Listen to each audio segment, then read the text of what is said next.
You participate in a love story that has been developing and changing throughout the years. Has your experience with before trilogy helped you in a way to see the passing of time and the mysteries of memory through a different perspective? You just stated it so beautifully. I agree. I love the way you just said that. Absolutely is the answer. Yeah, we have a parallel life in these characters. It makes us think back on who we were when we were 23. 10 years ago, 32. And what now... How lives change, what romance is at different stages of life. I'm even feeling it now as this film comes out, looking back at the period of our life that made up this film. It's already starting to be the past. The past, yeah. You know? And I can feel these movies as like train stops in my life. Yes, and how have your life experiences been reflected on your writing and the development of Jesse and Shelin? Well, just as three writers, like any writers, you just include everything. Everything from you hear, experience. I think we all pull a lot out of each other as we work on this together. It's kind of all of us' job to be honest and to talk about stories, and we're always working on the script, together. So we push each other and encourage each other in I think really productive ways. So, but we're ultimately they're pretty personal films, to all of us. And how did the landscape of Greece and generally Greek culture inspired you to create some of the dialogues in the movie?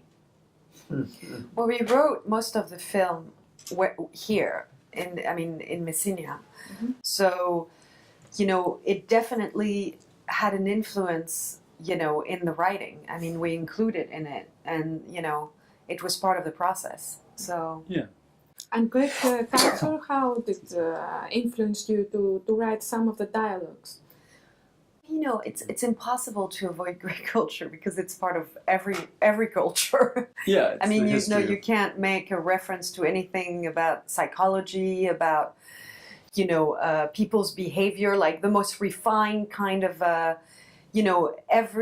everything that has to do with psychology with more refined emotions is based on Greek language. I mean, old ancient Greek, or everything was kind of created here almost, and you realize that when you stay here for a while, and how influential it is to the world, how it has influenced the world in many ways, And I think for you, Greek, I mean, the modern Greece is also. Yeah, we were happy to portray that, but they kind of proceed through different phases in history, but they end up in a very modern place that I don't think a lot of people.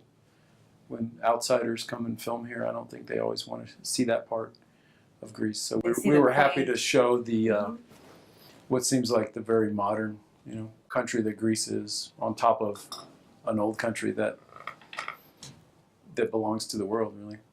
And in your opinion, what and why was the most demanding scene in Before Midnight? For you, Mr. Hawke? That's a tough one. The most demanding scene. What's funny is it's different for what hat we're wearing. The most demanding scene as a writer was definitely the fight scene, the hotel room scene, which really goes from a love scene into a fight. And we had a high bar we wanted from that scene, where you don't want it to be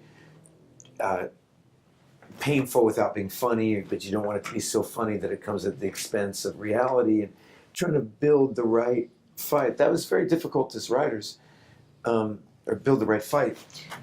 The hardest scene as a performer, I think, is what you always say, which is the simplest things. Rick loves, these characters are supposed to be so real, and they need to live, and they can't be seen acting. And so the hardest things sometimes are the most mundane little pieces of the movie, walking from here to there. Through Plaza, that village where we walk through, to me was the hardest scene to do. I mean, it's just conversation, it's very simple, but it's very hard to do. It's not dramatic, there's not a lot of conflict or drama, what you're kind of trained to. But you have to make it interesting, and what makes it interesting is a realistic human behavior, And so it's a unique challenge. A lot of movies ask you to fight and cry or That's what actors are trained to attack or do, something. Yeah, but rarely are you asked to simply be. Walk and, yeah. And it sounds so simple, but it's quite challenging. Mm-hmm. And what are the advantages or disadvantages when you are collaborating with the same lover on the big screen? Mr. Hawke, Well, we know, there's some side to it when we have to do like scenes where we're close, which is probably easier because we know each other so well. But at the same time, we know each other so well, and as friends, that it's almost, it feels like, some parts that are I'm easier doing and a some love parts are scene harder. with my brother or something, or not my brother, but like my sister. You're extremely my good. sister. Ooh. Now it's getting sexy. No, Yeah, now it's yeah, getting that's really getting hot. really Yeah. weird. No, an incredibly attractive brother. Yeah. Half-brother. A brother that you're oddly attracted. Yeah, stepbrother. The brother you have sex with Yeah. regularly. Yeah, your ancestral brother. Your ancestral brother with whom you have children with. Well, Mrs. Delpy, Selein is a very dynamic, independent woman who loves her career and also grows out very naturally. Do you think that we rarely see characters like Selein in cinema? Well, I think there's not that many very multidimensional female characters out there. There are some, luckily. I mean, there's many films that do that, but I would say in American cinema, especially in the past 20 years, there's not that many. There used to be more in the 70s, and, there used to be a little edgier kind of cinema that was like, in Casavetes or something. I think the characters were a bit multidimensional, but I think it's always, I read screenplays all the time, and it's sometimes frustrating for me. It's either the bad, the mean stepmother, or the sexy or the this or the that, depending on your age. You're sexy until 30, and then you become the mean stepmother, and that's it. But it's usually so one dimension. It's very annoying. Like, you can't be in movies, you can't be a strong woman if you're not a bitch. You know what I mean? Like, it seems like, there's very few colors to women character. And, those guys really, we create, this character of Selein together and make sure, she's not a one-dimensional character. And Mr. Hawke, can you mention some things that you believe that you have in common with Τζέσι?